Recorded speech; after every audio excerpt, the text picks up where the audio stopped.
Assalamualaikum warahmatullahi wabarakatuh. Selamat pagi anak-anak. Hari ini kita akan belajar tentang materi bilangan, yaitu pada kelas 7 SMP, Sekolah Menengah Pertama. Seperti pada minggu sebelumnya, kita sudah mengenal bilangan itu apa, kemudian definisi bilangan juga.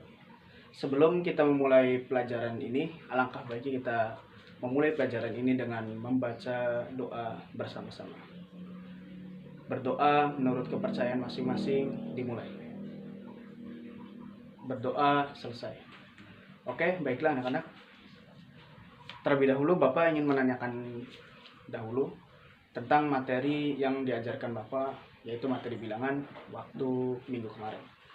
Nah, dari anak-anakku sekalian, apakah kalian masih ingat bilangan itu apa? Ya, betul sekali. Bilangan itu adalah sebuah simbol yang menunjukkan sebuah berapa besar nilai atau banyaknya sesuatu. Oke, Bapak akan mengulas terlebih dahulu apa sejarah bilangan. Sejarah bilangan itu terutama dan awalnya itu pada bangsa Romawi.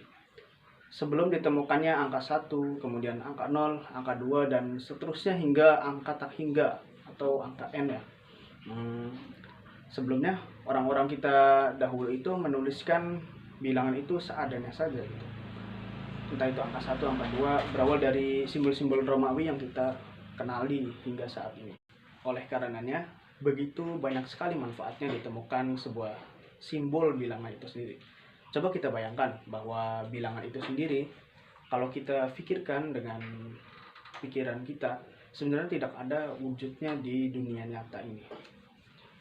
Sama hal-halnya dengan materi matematika yang lain. Oleh karena itu, bilangan merupakan dasar dari seluruh materi yang akan kita pelajari selama kurun waktu ke depan. Oke, baiklah. Bapak akan mengulas materi minggu kemarin, yaitu tentang definisi dari bilangan itu sendiri, dan juga sifat dan juga jenis-jenis dari bilangan. Jenis-jenis dari bilangan sendiri itu terdapat banyak berbagai macam jenis dari bilangan itu sendiri. Yang pertama yaitu adalah bilangan asli yang dilambangkan dengan seperti huruf N. Ya, seperti huruf N. N. Anggotanya itu apa saja bilangan asli? Yaitu adalah dari angka 1, 2, 3, dan seterusnya hingga tak hingga. Yang kemudian yaitu adalah bilangan cacah. Yang menjadi ciri dari bilangan cacah itu sendiri yaitu adanya angka 0.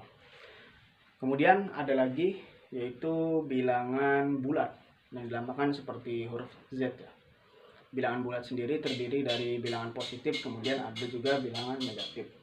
Itu misalkan kita dari negatif 2, negatif 1, 0, 1, 2. Itu dari yang terbesar negatifnya, kemudian yang terkecil negatifnya, kemudian ke bilangan positifnya.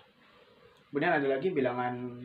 Baiklah, kemudian yang selanjutnya itu ada sifat-sifat dari operasi hitung.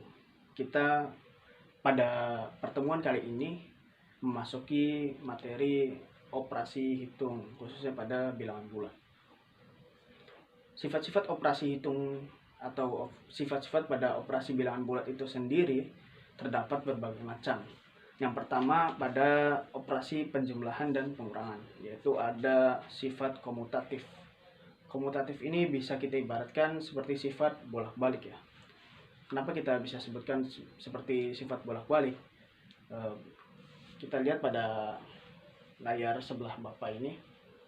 Coba lihat anak-anakku di sebelah layar ini. Yaitu sifatnya A ditambah B sama dengan B ditambah A. Jadi misalkan 1 ditambah dengan 3 sama dengan B tambah A, yaitu 3 ditambah 1. Yaitu sama saja hasilnya 4 sama dengan 4. Itu dari sifat komutatif. Kemudian yang kedua ada sifat asosiatif, khususnya pada operasi penjumlahan, pengurangan, bahkan perkalian pun sama saja. A ditambah kurung buka B ditambah C kurung tutup sama dengan kurung buka A ditambah B kurung tutup ditambah C. Bila kita ibaratkan ini seperti turunan dari sifat komutatif itu sendiri. Kemudian ada sifat distributif yang artinya adalah penyebaran, yaitu tentang mengelompokkan dari operasi bilangan tersebut untuk memudahkan kita semua menghitung dalam operasi hitung bilangan. Kemudian sifat dari operasi itu sendiri ada sifat tertutup, yang artinya bila sesuatu ditambah dengan sesuatu itu hasilnya, maka sesuatu itu sendiri. Misalkan pada bilangan bulat A ditambah B maka sama dengan C.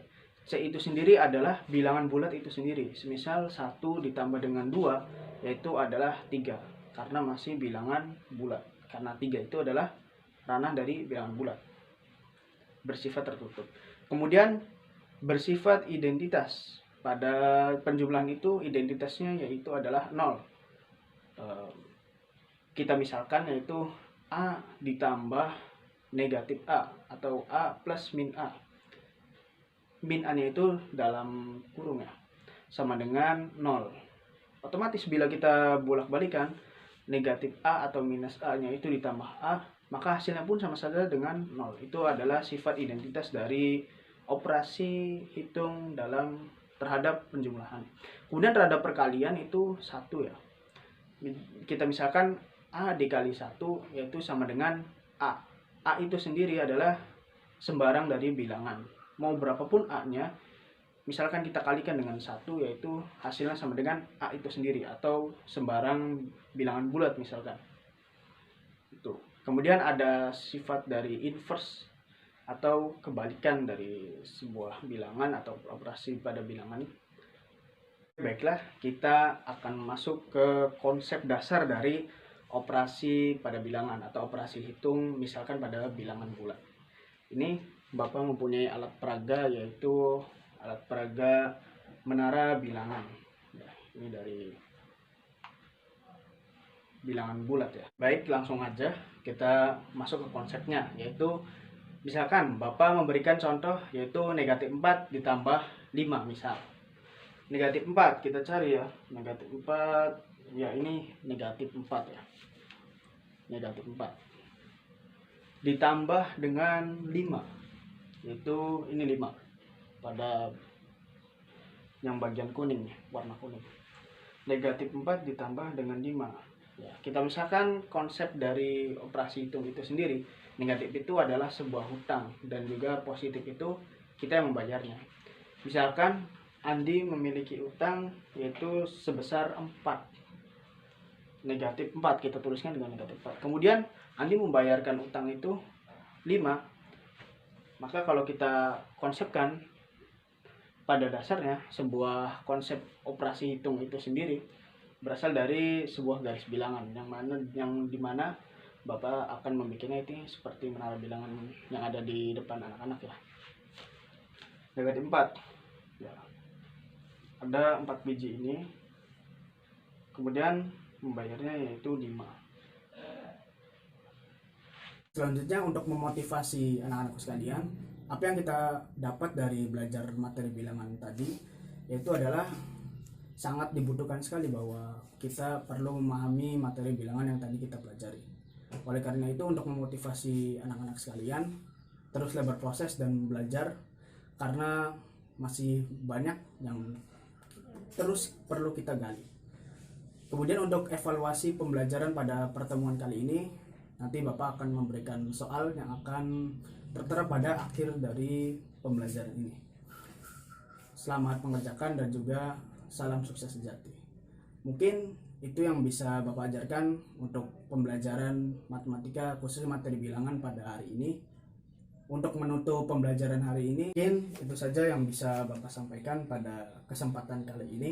Untuk menutup pembelajaran kali ini, mari kita berdoa dengan mengucapkan hamdalah, alhamdulillah. Berdoa menurut kepercayaan masing-masing, mulai. Berdoa selesai. Kurang dan lebihnya mohon dimaafkan. Wabillahi taufiq wal hidayah. Wassalamualaikum warahmatullahi wabarakatuh.